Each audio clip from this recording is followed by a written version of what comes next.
Hello, everyone. Welcome to a Thursday edition of the MSP Initiative Live. Today is June 23rd, and we are almost into July. By the way, favorite holiday for me, 4th of July. I mean, fireworks, barbecue, sun, maybe some water somewhere. I mean, these things are great when you stitch them all together. So, just saying. I know other people are Christmas people. Other people are Easter people. Other people are whatever people. But that's my jam. My number one's 4th of July. And, America's birthday, man. I mean, who doesn't love birthday parties? Anyway, moving right along. Just some housekeeping that we do at the beginning of all these sessions, mspinitiative.com. Under sessions, this and every other session we do will be posted in podcast and video format. Stay tuned for some giveaways we'll be announcing in a little bit from some of our cooperating sponsors here at MSP Initiative Live.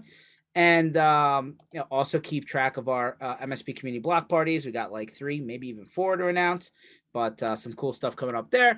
And lastly, Channel Strong. We're hitting the Northeast here over the next 4 or 5 weeks. So next week is like Virginia, Baltimore, South Jersey, Philly. And then the week after that is going to be, Northern Jersey, a couple stops in Massachusetts. I think we're got to update this. We're going to Albany and then White Plains, New York. So then keep a lookout for weeks 6, 7, and 8, where we're in quasi Midwest and then West Coast. And then we kind of, round out our trip in the Southeast and like Florida area. So we're coming to your backyard. Hit Channel Strong. Check out the dates. Put your name into the form. If you're an MSP, we will absolutely get you there. We want you to come out and hang out. So, without further ado, our kind of guest co-host today is Michael from Bittitan, and this is not the first time. So this is he's coming back for a repeat performance. How you doing there, Michael? Good, man. Good. Like I said, this time we're not gonna lose any network or anything today. Sunny skies outside here in Florida. And I agree, man. 4th of July is pretty awesome holiday. Right? Like, yeah. To anyone that's like not a 4th of July fan, like nobody has anything bad to say about 4th of July. Yeah, I mean, I love it. And I mean, I think people from up north as well love it even more because it also means that the weather's really nice outside, which I could see why you northerners love those summer holidays. Us northerners, don't forget, you came from New Jersey, pal. I know. Just because you live in Florida now doesn't mean that you forgot the fact that you're from New Jersey. No, I was just in New Jersey too. I was visiting my parents and stuff, and definitely, it's definitely spring up there still though. It was like 80 degrees one day, then the next it was like 50, 60 degrees. It was crazy. I didn't know what to wear. Yeah, well, I mean, listen, it definitely gets hotter. I mean, in June, like July, August, even in the beginning part of September, it'll get toasty like everywhere else. But I mean, that's the time when the people in Florida go on vacation everywhere else, right? Oh yeah. Or either that, or we hibernate inside the house with blasting the air until the air conditioner breaks. Oh my God, if that ever happens, that's my biggest fear. It's not hurricanes, it's does the air conditioning last all summer? The air conditioner broke down. I don't think you're sticking around. No. All right. I'm glad we got that covered. We're checking the boxes here. Yeah. Summertime, 4th of July. People forget that in the north, I'm sure in other parts of the country, but in Northeast here in the US, like all the major cities have crazy 4th of July things. And Philadelphia is one of those places where if you're on the Ben Franklin Parkway, right in front of the museum, Rocky Steps, all that jazz, and you can put like literally the entire city of Philadelphia's population in front of the art museum. Oh wow! Like 1.5 million people. Wow. Yeah. Wow. And also about Philly. So George and I, when we were, I think it was Ohio, George, when we were on the road show, and we saw a place that had the #1 cheesesteak in Ohio. That was false advertising. Like that shouldn't be allowed. Somebody should counter those people and say, hey, this sign that you put up, #1 cheesesteak in the world, I don't know why you're advertising that. So and it was in like a mall food court that was like pretty shut down, right? I mean, it's like 3 places open in the whole thing. Yeah. So, but there was a Chick-fil-A. I mean, there was that worked out. I told everyone to avoid the #1 cheesesteak, which was clearly not the #1 cheesesteak. I almost feel like if you have to say you're the number one cheesesteak, it's clearly not the number Why one. not? Yeah, yeah. 100%. So, so Michael, Microsoft World hasn't stopped. I mean, if No. anything, NCE has really, finally coming into full force here, and I think at the end of the month. I think Inspire is happening. Is it virtually still this year? Yeah. Yep. So I think next year Microsoft hopefully brings back their in-person conferences. They rolled out this new partner score, which is maybe not the best received out there, but it's there. Yeah. What are your thoughts on that? The partner scores. Yeah, I mean, it's like a double whammy, right? Like NCE, like I find it very intriguing, right? And like I don't know if I mentioned this in one of the episodes, but I was helping out like a family friend, and the dude went to Microsoft's 365 Online, just signed up, which is as a regular business, never had it before. Yeah. And then he came to me asking for help. I was like, sure, I'll give you a hand. He wants to do all this other stuff, a little bit of Azure in there, this, that, and the other. And I was like, hey, like, we need to change what you bought here. And he's like, well, here's my, here's a login, figure it out for me. I'm like, oh, thanks. So like I put in a support ticket directly with Microsoft through the 365 admin portal. And I'm like, hey, this guy just signed up. He's under this new NCE rules. He needs to move to a different Microsoft SKU, but he's in this 1 year. Is what's possible? What can we do? And they reply back. They're like, no problem. You can cancel your subscription. No harm, no foul, no penalty. You want to change the quantity? You want to change the SKU? You want to cancel it all together? No problem. I'm like, but isn't that not how the current? It's like, oh yeah, we can do whatever we want. And I'm like, wait a minute. The rules that you're imposing through distribution, you're not enforcing on direct, sales. I'm like, that's not so great. Because like it's very stringent on the other side. Yeah. And then like, so back to back on this, then you have the, oh, by the way, if in like a year plus from now, if you can't like meet this, like, 1 through 100 score, like you're back in like grade school, right? Like 70% passing. And then like, you can go up to 100, or if you fall below 70%, like you didn't pass. Yeah. Like basically they've imposed this thing where you have to hit a 70% score to still qualify as a Microsoft partner. And you've done this effectively. You've announced these two things have kind of like back to back. Yeah. They didn't really wait. So I know. So you mentioned like the difference between distribution and purchasing direct, that there's like different rules that apply. I mean, they say it's the same rules, but in the day-to-day practicality, that's not the case. The distributors are enforcing the new Microsoft rules because that's what they're being told. But Microsoft directly, not so sure that's the case. Wow. Huh. Interesting. Yeah, because I mean, I know like partners get huge deals and they actually gain more margin through working with a distributor. So I wonder, if that has a big role to play in it. But they're two sides of the same conversation, right? On this side, it's, hey, do I get anything back for this resale opportunity that, did I expand my revenue with you? Do I get any, kind of benefits as a partner, right? That's this side. That's what you're talking about, right? Yeah. Then on this side, it's, hey, the customer might go out of business. Am I still on the hook for their subscription? Yes. Or, hey, the customer hit a rough patch. They might be downsizing. Can I reduce their quantity? No. But over here, the answer could be maybe if you're dealing directly with Microsoft, but if you're going through a partner, no. Or, hey, what happens if there's a merge, or, what happens if like, they opened up a new thing and they need to change their SKUs altogether? Are they able to easily move that?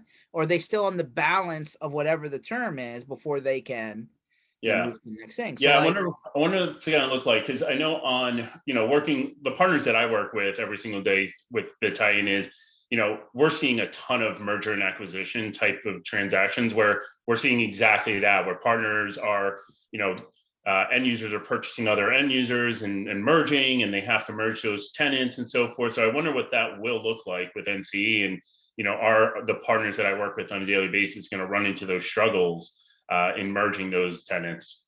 I feel like, listen, I don't know what the actual breakdown is. I'm sure we could, somebody at Microsoft knows, but it's like, all right, if half of your Office 365 revenue is people coming off the street direct to Microsoft, or people who are direct sales reps within Microsoft calling on companies, right?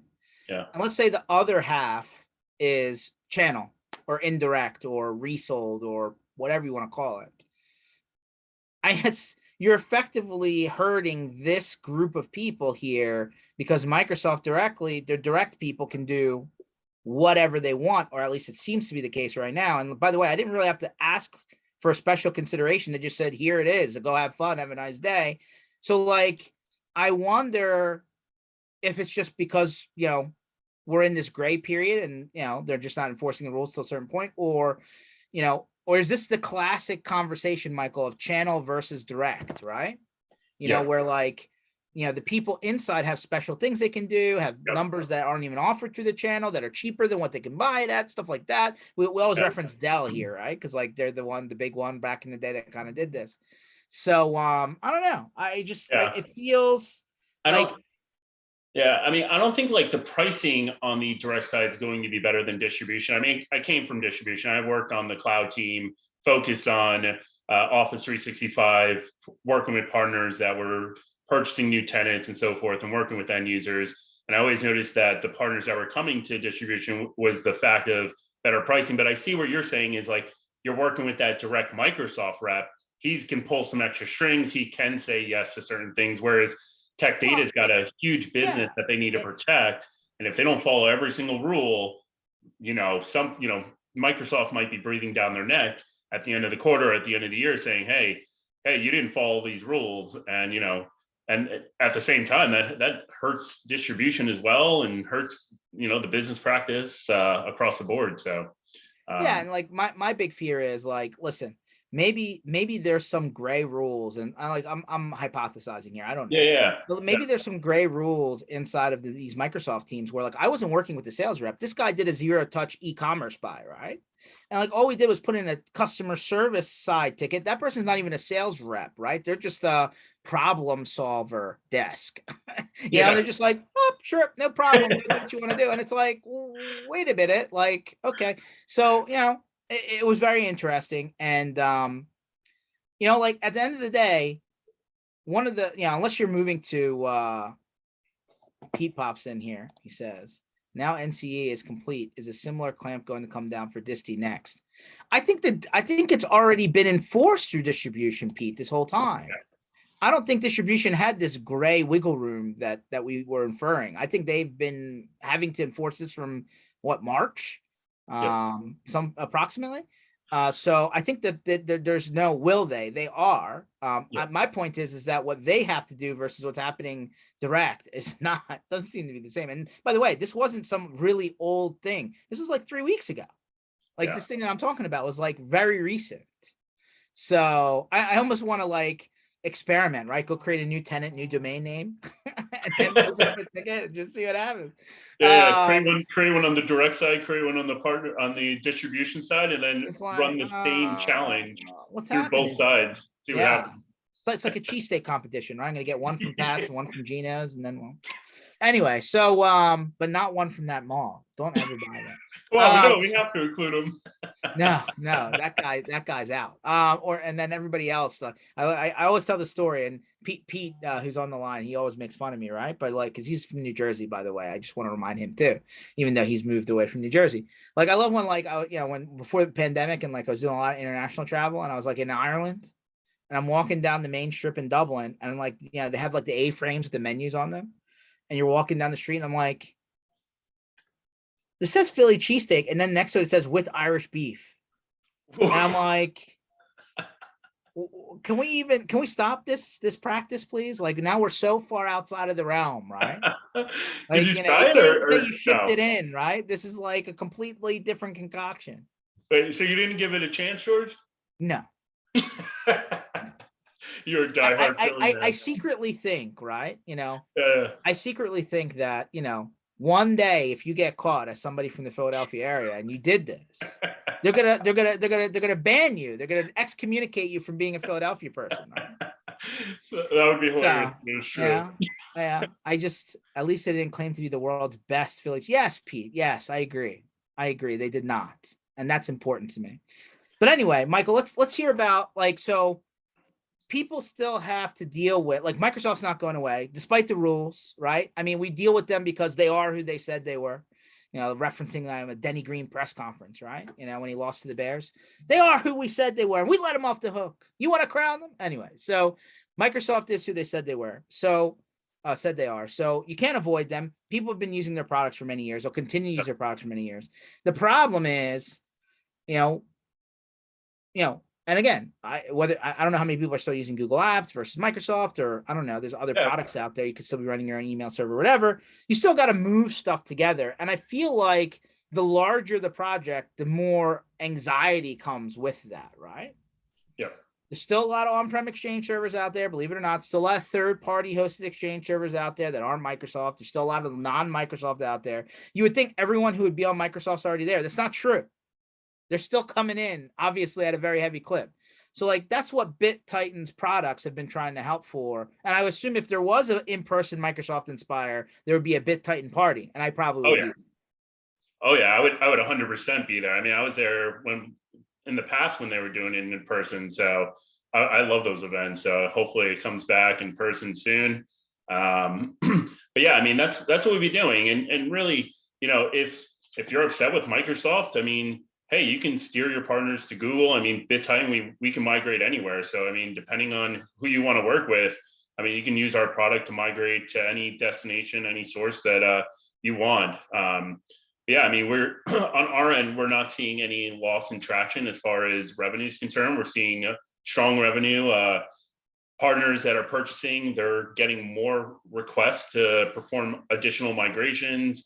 Most of them are mergers and acquisitions, and a lot of those customers are still requesting Office 365. I mean, we definitely see Google migrations as well, but not as frequently as those partners moving from tenant to tenant on Microsoft. So definitely still a strong, a lot of business coming through for Microsoft 365. Yeah, I can totally imagine. And it just keeps on new things keep on coming down that way though, right? I mean, SharePoint keeps on getting bigger, and then Teams keeps on getting bigger. I think there's a little bit of confusion, Michael. I don't know if you know what the difference is. When do you go and then there's Azure has separate services like Azure Files and stuff like this. When do you determine to go one direction versus the other? Because I think there's a lot of I guess size makes a difference on which direction you go in. Yeah, I mean, for size, I mean, those larger partners, they're using Teams. I mean, if you haven't started using Teams, I mean, you need to. As far as collaboration, remote, I mean, everyone's still remote. Nobody wants to go back into the office. What we're seeing today, as far as data, is around data sprawl, is what we call it. And you probably know that term as well, but pretty much it's everyone's now in Teams. Every single team within the organization itself, whether it be sales, marketing, finance, they're all utilizing Teams, building out different team sites and utilizing that for certain projects. But what happens is they don't shut them down. So that's where that data comes in, where it's we have so much data in our team site. Now we have to migrate everything, and what is being used and what is not being used to determine actually what do we need to migrate. And that's where, those partners are coming into this area of, well, how do we determine what we need to migrate? How do we analyze all of this data within the Teams environment to say, all right, this is what we need to migrate? And that's where, our tool Valier comes into play. Instead of you having to run manual processes to analyze an environment, you can use Valier. Right now, it's just free because we're not selling it currently. But I mean, it's a tool partners are using daily to run reports and check out the entire environment of Teams, Office 365 in general as well, SharePoint documents, and it'll tell you hey, when was the last time this team site was actually used? And it's in a lot of cases, I mean, dude, we see times reporting where, I don't see it, but it's a partner shares with me because they want input, where team site hasn't been used in 3 or 4 years. And you're why are you going to migrate that? Do you need the data in there if nobody's using it? And it usually turns out to be, well, yeah, our sales team, we were doing a competition and we saved a bunch of files in there for that competition, and we just never deleted it because we weren't sure if we would need in the future. And there's now you're hoarding documents, you're hoarding data that you really don't need when you're moving over to a new environment. Yeah, no, it's very, I mean, listen, it happens all the time, right? Data gets thrown all over the place. Yeah. And nobody goes to clean it up, right? Like, I hate to use the word janitor service, but I mean, So, somebody does no, have to no, clean that's up great. after themselves. Yeah. Hire a janitorial data person. Yeah, it's like, go sweep that up, man. Yeah, Trash cans exactly. over there. That'd be Yeah, actually great to handle data sprawl. I'm gonna post that as a job, right?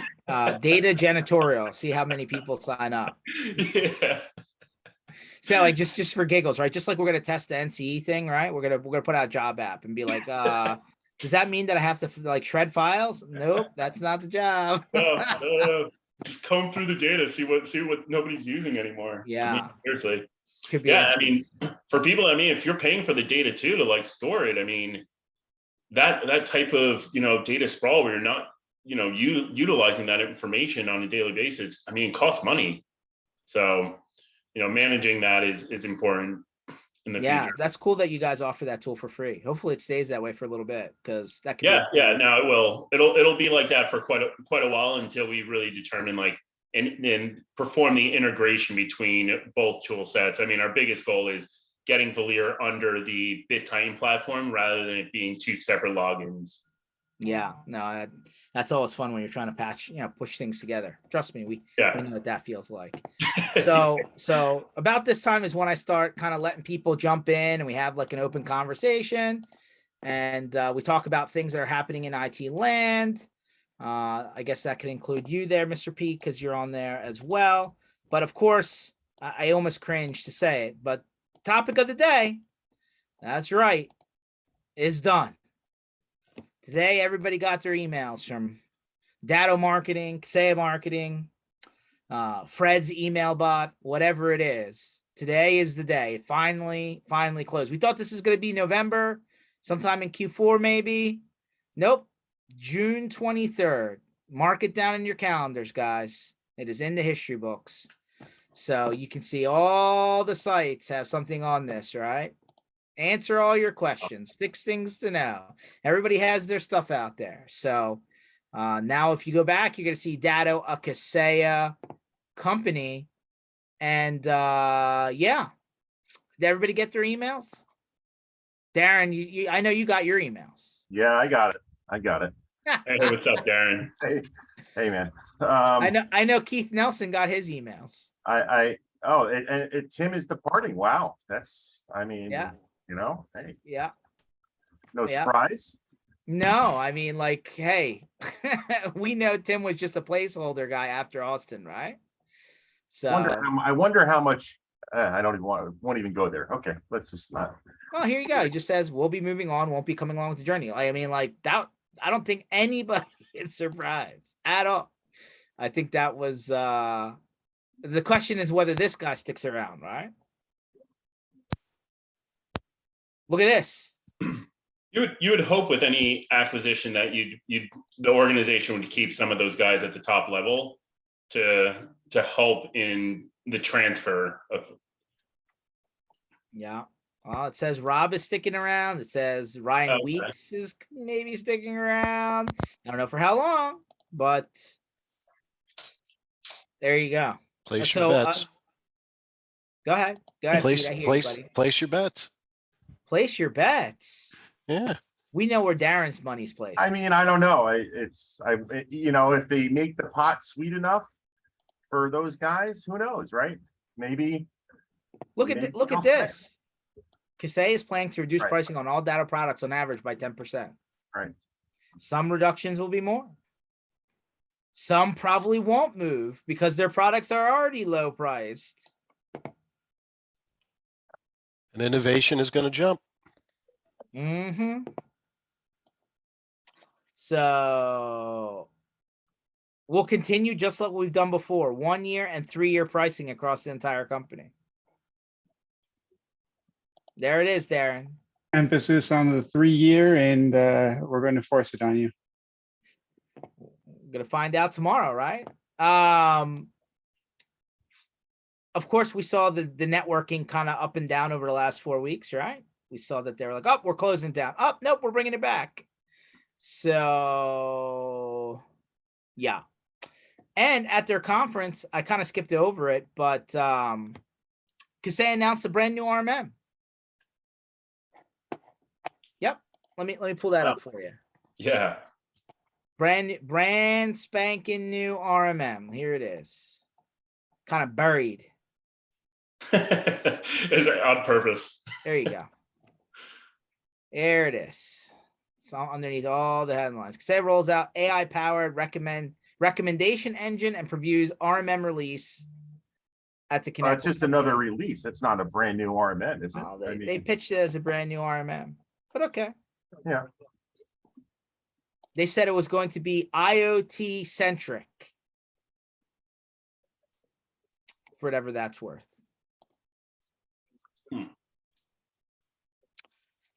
So yeah, there it is.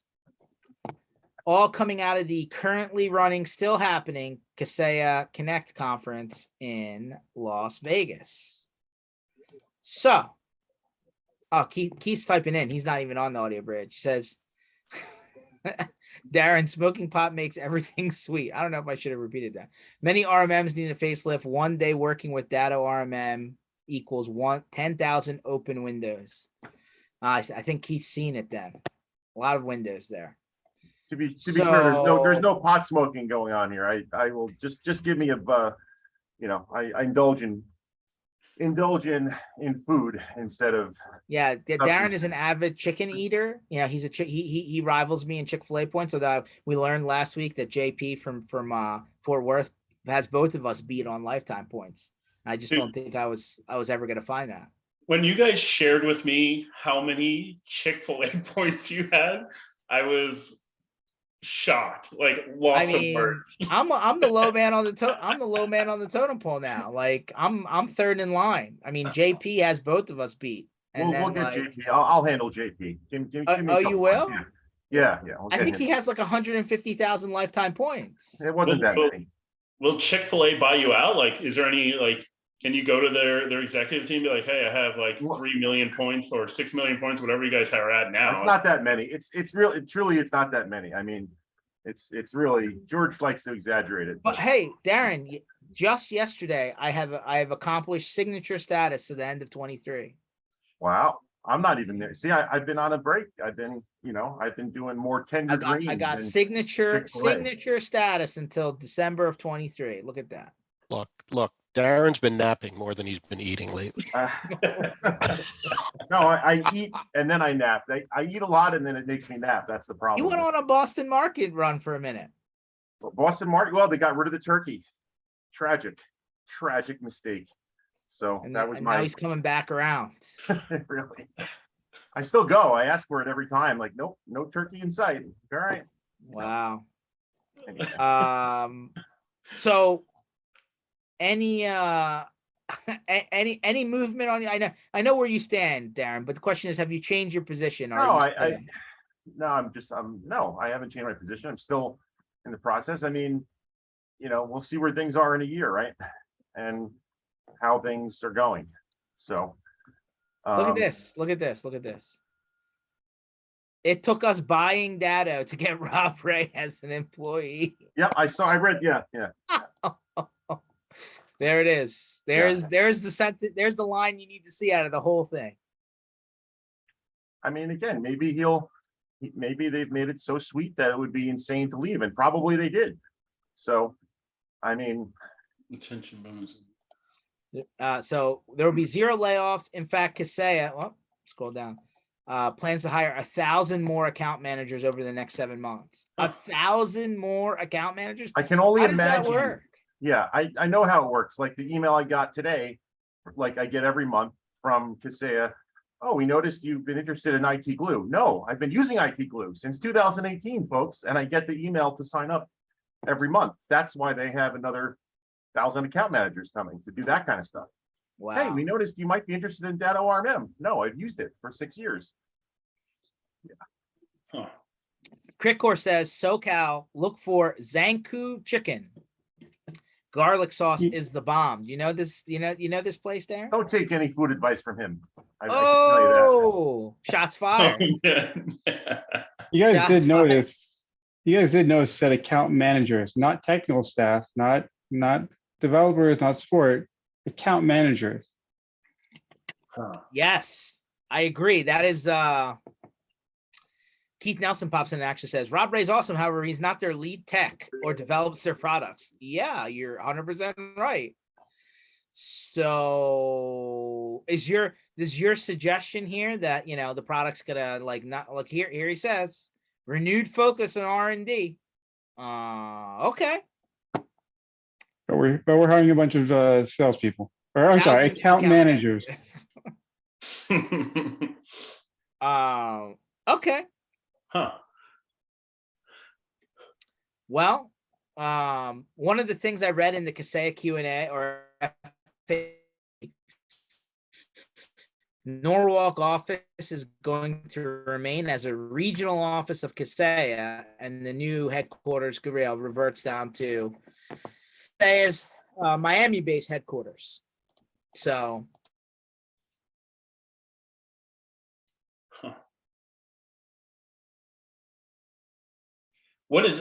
So I really don't know too much about Datto. What does their support look like currently? Like, do they offer pretty good support?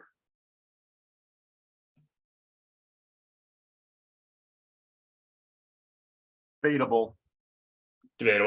I think George is frozen, unless he's playing a prank on us, and he's Seems just like he is. all right. Yeah, there we go. I made it. I can see that this time it was my side. No storms here. I was saying Miami's now the new headquarters. Everybody likes Florida, just like you, Michael. I know, man. Miami's pretty cool. It's just going to be underwater in the next like 15 years. You got to get a house. 15 years. Yeah. Yeah, man. Ever seen the videos of like the streets of Miami on like a sunny day? No. Yeah, you'll see like randomly there's just going to be like cars will just be underwater in the streets. Yeah, crazy. Oh. Or it'll rain for like 15-20 minutes and streets will just be like covered underwater, cars underwater. It's crazy. So should I just start like measuring out like, you know, how, like, you know, all right, what's the suburb of Miami, and just start buying property there that would be beachfront? Yeah. So what I did was I bought property in St. Petersburg, Florida, but I bought it like, I think I'm like 2 miles away from the beach. So what I'm expecting is probably in the next 20 years or so that I'll have beachfront property, and I'll be, you know, my property will be worth a lot more. So that's my bet. Okay. See that? Creekor says, anyone know the size of Kaseya versus Datto as a company? Well, it's interesting that you say that, Creekor. By the way, before I go to answer that question, I love this line. Here you go. Let me just share my screen real quick. Datto makes us more Kaseya. What do you think about that sentence? I thought that was interesting. I have no idea what that's supposed to mean, but it's not good. You know, I was reading a Musk's book, which is interesting about companies merge. And there's some interesting things in there. And they take over the personality, just like SpaceX, Tesla took over Musk's personality versus the engineers, especially the Tesla, if you look at that. I think the same thing occurs. You know, these mergers are almost like dating. The first date, she's good looking and she's perfect and everything's great and you're going to be, and then someone farts. And all of a sudden you start seeing the blemishes. And suddenly you even decide if this is where you want to go. And the worst thing, like I said before, in mergers and acquisitions is everyone gets nervous. And the best people are the ones that are the most easily recruited. So you either buy someone, which still doesn't make them a happy employee in a year, or you risk your best people being attacked. Now, if I was attacking, just pick a company, I wouldn't pick the guys below your 50 percentile line.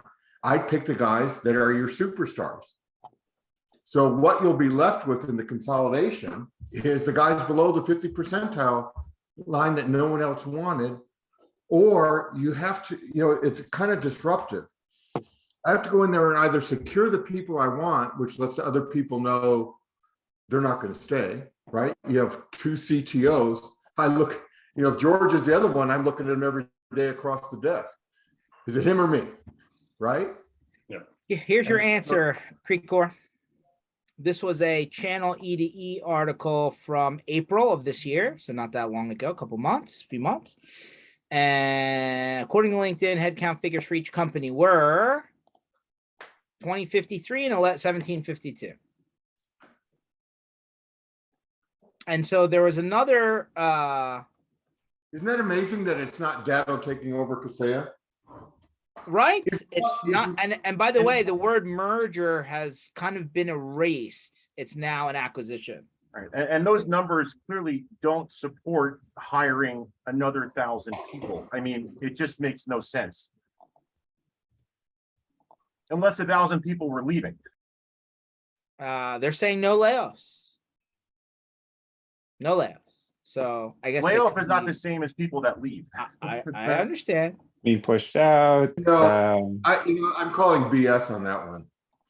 I mean, you had 100 companies that were saying no layoffs that are laying off now, and now you're hearing about job offers being withdrawn. And now that this isn't specifically to Kaseya and Datto, but it's what occurring in the market. And so if you're trying to sell that, you're not anticipating some bumps in the economy. See how I was politically correct there, George? I got you. Very good. I like that. Now you just needed a cigar in your hand and you would have been fine. You're going to have issue, and so to make those kind of wild statements is what worries me. You know, you bought it for a reason, and you didn't buy it because you could double in size and be profitable. There was some consolidation in a merger that always occurs, and so when you're a little insincere, I get nervous. I guess the reality is that, to your point, if you add up all the big players, and there's another E2E article I'm digging for right now, but effectively you added up, it's about a little over 10,000 employees currently between, you know, ConnectWise and Enable and Datto and Kaseya and whatever. That's, you know, like, I don't, obviously there's a lot of other companies underneath of those, but those are the guys that, you know, the larger side of the spectrum. But in reality, 10,000 employees to the larger technology space is not that much. Yeah. Right? Like, Now, is Kaseya adding 1,000 representatives to focus only on Datto, or is it going to be across the board? according to all their this products? CRN article, I'm going to go back and I want to quote it exactly so that, you know, we're being very particular here. Give me a second. I want to make sure we're reading the same thing. Here we go. Share my screen. You tell me. Going forward, Kaseya will not only move to keep every Kaseya and Datto account manager, it expects to hire over 1,000 more account managers in the next 7 months, above replacing any who decide to leave. There you go, Darren. So there's an attrition factor built in, and they know it. And that last line is kind of the disclaimer. They know that people are going to leave, and they say account managers, which means if you don't like the sales techniques you're living with now, let's let them amplify. And that to me are those scary buzzwords you read between the lines. It isn't like we're going to immediately address better integration between our products. Yeah. You're taking a position that's only exists to increase income. And that means, you know, add 50 calls a day from Datto on what you have that they think you don't have or what they want you to buy. And by the way, if they wanted to change their, you know, you're going like just the way you frontline it, it's Kaseya Datto. Datto, Kaseya. For sure it is. There's no question. So the lead is Kaseya. So you say we bought Datto to become Datto, you're going, well, then you would have become Datto. Well, I believe if you go to the website right now, it's there it is. Datto, a Kaseya company. That's it. That's all you need to know. I mean, it was an acquisition, plain and simple. That's it. And it was an acquisition by an investor who wants to make money, which is great. I'm pro-America and make money, but that's what it was. It wasn't a technology play. It was an equity play. And those guys know how to make money, and they know how to fine tune everything, and they know how to reduce overhead, and that's what they do. Well, so I'm just quickly browsing through these FAQs. Yes, they're going to continue selling to internal IT. That's not, that's clear as day. They've made it clear that they're going to continue to do that.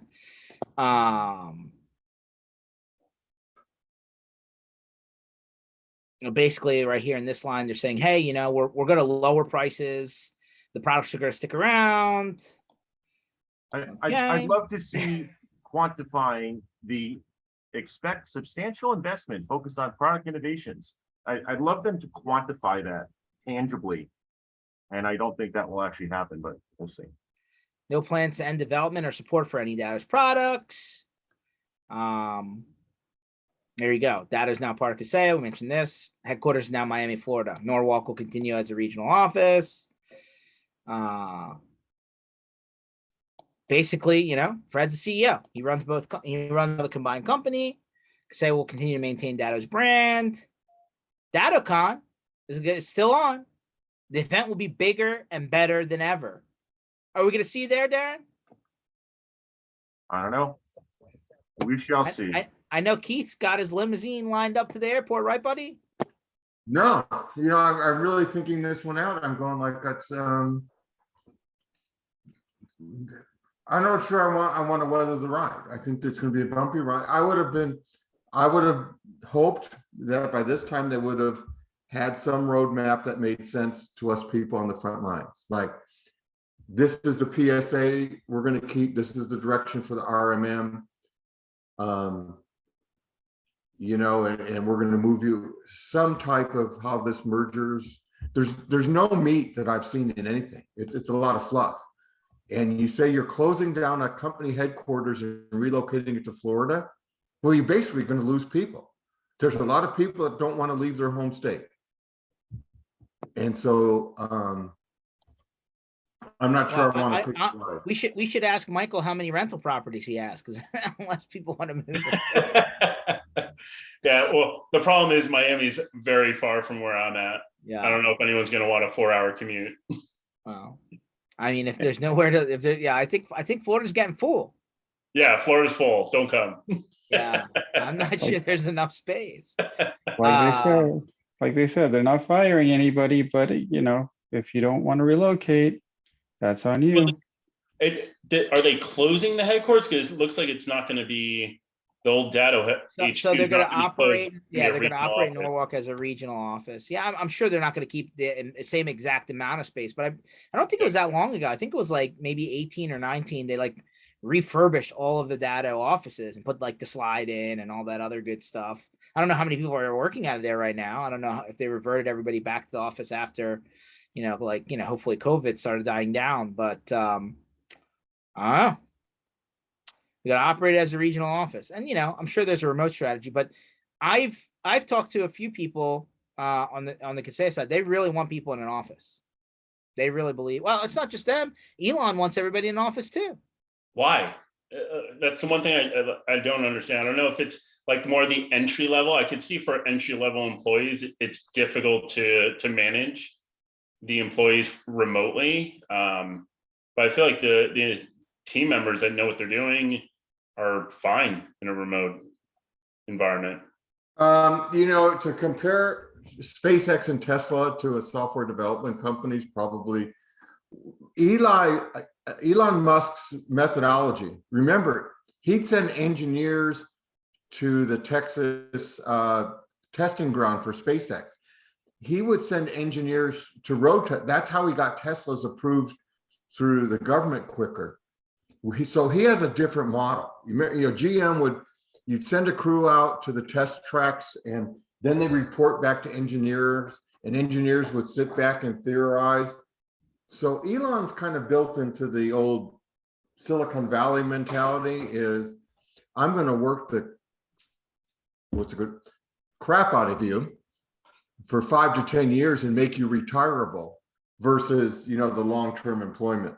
So I think that's his point, is he didn't want separation between engineers and manufacturing. If you go to SpaceX, which I have you know, it's one big shop floor. It's completely different than what we used to see at the Boeing shop floor, where engineering was in a separate building and they barely.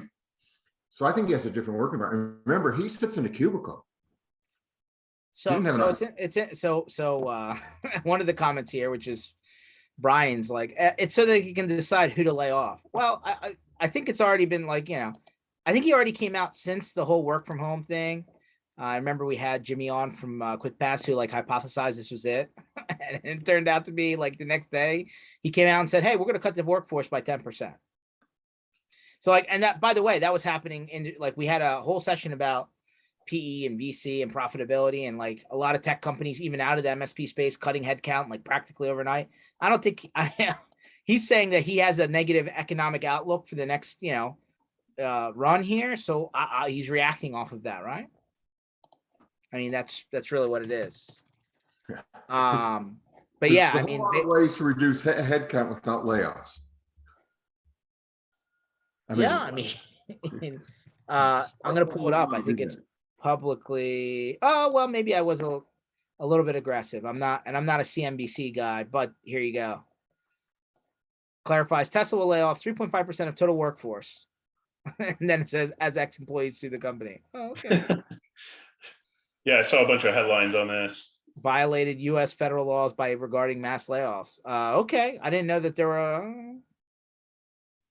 Speaking, Tesla would reduce salaries of its workforce, reduce its salaried workforce by 10% in the next 3 months. Same time, growing number of hourly employees. So I mean, you know, Reuters said Musk wanted to cut 10% of jobs. I mean, it's coming. Let's not be shy here, right? And I think I read another article saying that all the economists came out and said that they expect 2023 to be not a great year for the economy. Surprise, surprise. So everybody's doing that now, right? I don't know. Bottom line is this industry is not going to be unaffected. I said in that original call when like 2 weeks ago, there's usually a buffer, right? Like usually when the economy goes down, the technology industry has like, I don't know, 6-month kind of like reverberation period, right? Where like the wave doesn't come quite right ahead. I think it's coming a lot sooner this time. So I think everybody needs to be mindful of that. And I guess that's the big question, right? Companies are valued by how much revenue they can generate. If the revenue of a combined, you know, company of a Kaseya Datto is going to go down because people are spending less because they're being more, you know, fiscally, you know, safe based on the current trend, then how can they hire and retain and do all that other stuff? I think they're going to have to react like everyone else. I argue they were lucky to get the 6.2 billion in before things changed. Yeah. Yeah, and the hiring of 1,000 employees and nothing's going to change could just be, hey, we said that today, but tomorrow's a different story. Like if it's 3 months from now, things do actually change, or a year down the line, things change. They can say, hey, well, we had to cut jobs just due to the economy itself. So it'll be interesting to see how things go. But going back to the original topic that we start off. By the way, just to interrupt you, George, because I'm rude. I was at the port meetings the last few days, and they're expecting increased import-export traffic. Now, that's not always a good indicator of good economic conditions if it's too one-sided. So I think there's pockets of in the economy that's going to have some growth potential, even though I think we're already in a recession. I mean, there's a technical explanation of recession. I went shopping last night to barbecue for myself and Ryan. We're in a recession. I think I was, $6.99 for a hamburger, Pat, like whatever. We're in a recession. It's ugly. But I think there's pockets in the tech industry where we gap those shortages. Like, we could dispatch more workers faster with less people.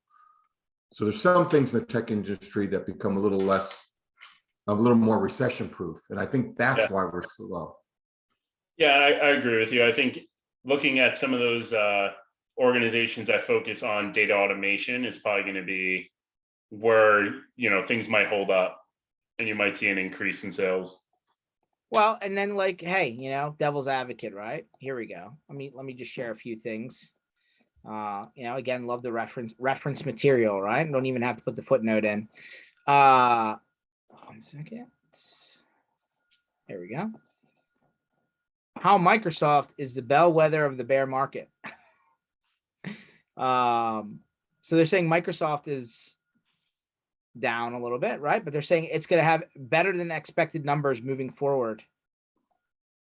You know, so they're saying this is a stock to invest in as the market's going down. They think Microsoft's going to go up. Okay. Here you go. No company better represents America's dominance of the world economy. Wow.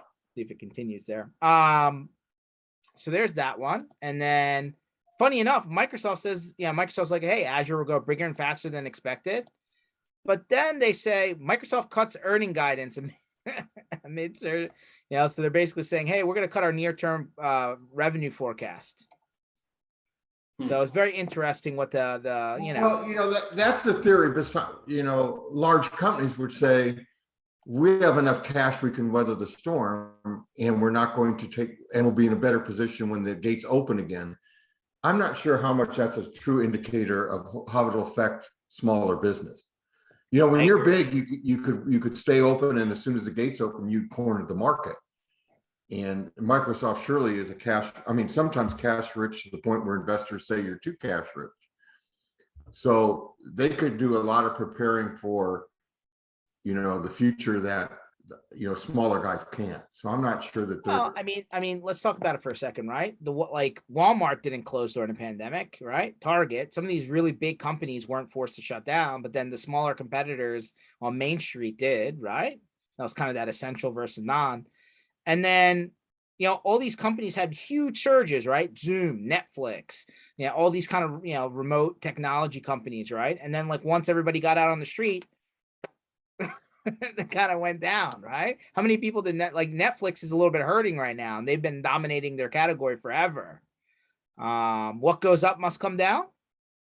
I think Netflix pushed the limit for pricing for what they deliver. That's my opinion. You know, Okay. there's better streaming services that aren't $20. Wow. And It's not the price. It's that there's just too many other options. That's the thing. I mean, so many people sign up for one show. 1 in 10 Netflix shows is good. The rest are garbage. And that's been their model. And that is not sustainable. You know, making everything that they can is not something they can continue to do. But that's, you know. and I don't think you can, regardless of what political side you're on, whenever you take a in-your-face position, you eliminate about half the country. You're better off being less in your face with your, you know, you can have your own political beliefs, and I encourage that. It just shouldn't be a way of doing business. Wow. Could you imagine? Netflix reported 7.868 billion in Q1. Wow. That's Incredible. 1/4 of earnings. Blockbuster missed it, man. Dude, I know. Imagine, Now, man. that's a really good show on Netflix, that Blockbuster thing. It's so hokey the way it's done, but it's kind of cool.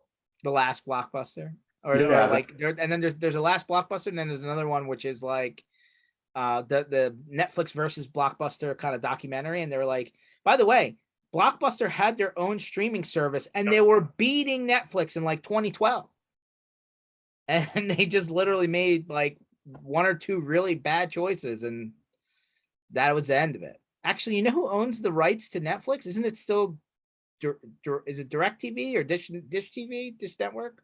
One of the satellite companies owns whatever the remaining rights are to Blockbuster. I thought it was Dish. By the way, I was watching another documentary on Netflix, and I was on it. You were on it? Really? Yeah, there was one that was talking. There's one that talks about the terrorist attacks. And you got to send me the link. I'm going to go watch it. Yeah, and it used the job interview. You see the interview. It's on CNBC of when I was the 12/2 attacks. They never even told me I was on it. I guess once I do a TV interview, out You in got the, you got the same beard rocket and everything, huh? No, no. No, there's a beardless Keith Nelson on this documentary. Yeah, Wow. All right, you have to send me that link. I need to go see that. Yeah. I have to search I have to search the credits and see if I can find you. no, I got no credit. I got no check. just a free interview. Yeah. No, the interview is actually on, and I'll put the link in the interview, which you'll see me with no beard. It was on CNBC, one of them, and then on Fox and CN. I did a ton of them that day. I did Wolf Blitzer, but the one they use is the one I just put in the chat. Wow, let's pull this up. I'm gonna share it to the world here. And no beard. Everybody can go watch Keith with no beard. That's not you? That's me, and no cigar. I mean, what the hell is that This about? is you? Yeah. Wow. Read it. It says my name. It looks like an entirely different person. All right. Well, we'll have to play this. We'll have to play this later on. I'm gonna make sure I make it mandatory watching for the day. All right.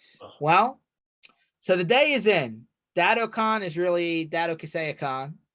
I'll be there, by the way. We're gonna announce a pretty cool party we're doing around that, a community block party. But, I may go just for this. You know, Nigel from Tech Tribe may go. Oh, Otherwise, Nigel. Yeah, so I was going like, I'll just go for the social aspect. I really don't have. I've never been to one. You've never been to a DadoCon, huh? Every time it's come up, I've had something else, and You're just waiting for somebody to invite you out for free, just like at IT Nation Secure, right? yeah, they just yeah. And by the way, when you get invited as a hosted guest, you don't post pictures of the limo picking you up. That kind of pisses people off. Yeah, I heard that may have ruffled some feathers. Yeah, yeah, Where everybody else is asking where their limos were, weren't they? that's right. But you know, I'm not like George. I don't get the helicopter. I told you, you got to upgrade, man. I know. Just have them pick you up from your street, take you straight to the private corporate side of the airport. You're good to go. I heard even TSA is easier to get through on that side. Probably not for me though. Last trip going to CompTIA, I forgot I had a loaded magazine of hollow points sitting in my backpack. And in California, not every state, a loaded magazine's a loaded gun. It's considered a loaded gun. So the guy was actually pretty cool. If you have bullets, but no actually gun to shoot the bullets, it still counts as a gun? You must have a CCW, be licensed in California to carry a loaded magazine. So if you just took the bullets out of the magazine, how does this work? You could separate them. Yeah, that's how you legally can carry in your car. You separate it all and you lock it in your trunk where you can't. So anyway, the guy was really cool. I just said, I'm sorry, I forgot I had it. And he goes, do you have a CCW? Yes. And he goes, technically, you haven't passed through security, so you have not broken the law. He said, your choice is you can go check your bag or I could toss this for you. And I said, he goes, how much is the magazine? I go, probably worth less than the bullets these days. Because they were home defender hollow points and they're so hard to get in California. But yeah, what a dumbass going through TSA with a loaded magazine. I go through TSA with like, a toothpick, and I got bigger problems. Actually, I can't tell you how many times I've been stopped for business cards. What? Are your business cards metal? Nope. By the way, I'd love to get a ruling because I've heard it over and over again. One guy told me no torch lighters. I've lost some. Some have told me, oh, you only have one. That's fine. And I'm going like, now it's like it's cheaper for me to just get on the other end and go buy a disposable torch lighter somewhere, some matches. And then another guy told me no cutters. I all of these are off limits, man. I don't even think about these things. I empty my bag out as if I'm starting from scratch every day. Well, I buying a cutter and a lighter's no big deal, but too many times you get to these places, especially hotels, and their cigars are just total crap and overpriced. Oh my God! Yeah. I'm not a big cigar guy. I believe you. I I smoke a few. I know that when we did the cigar lounge at Zero Trust World in Orlando, like people were taking you took some home with you too, right? Yeah, the guy gave me some and he gave me a thing to order from him. There you go. He said I was his best customer that night. And I kept telling him, I go, That guy's good. We'll have him again. Don't worry. he's a good guy. I liked him a lot. Yeah, it's a good Florida-based guy. But anyway, I know we're at 2:00. I'm sure there'll be more to discuss on the next call because I'm sure more will come out and you'll have some time to think about this. But yes, it is done today, right in the book. Acquisition in the book, done, finished. We heard from Michael. So if you ever want to hear more about Bittitan and how they can help you and your non-Microsoft or Microsoft 365 world and migrations, he's your guy. And Bittitan could be the solution that makes your life a little bit easier. So look them up, hit up bittitan.com, learn about this new kind of free tool that they, lets you search all your stuff to figure out what's being used and not. I think that sounds pretty cool. And then by next time, we'll find out how many more points me and Darren racked up on Chick-fil-A. July will be Q3 will be a big push. We're gonna gotta do some catered events. Yeah. Okay. All right. And then All right, catch you guys later. 1:00, Tuesdays, Thursdays. Take it easy, guys. Zonku chicken. Zonku chicken. I'm gonna have to try it. Take it easy. Yeah.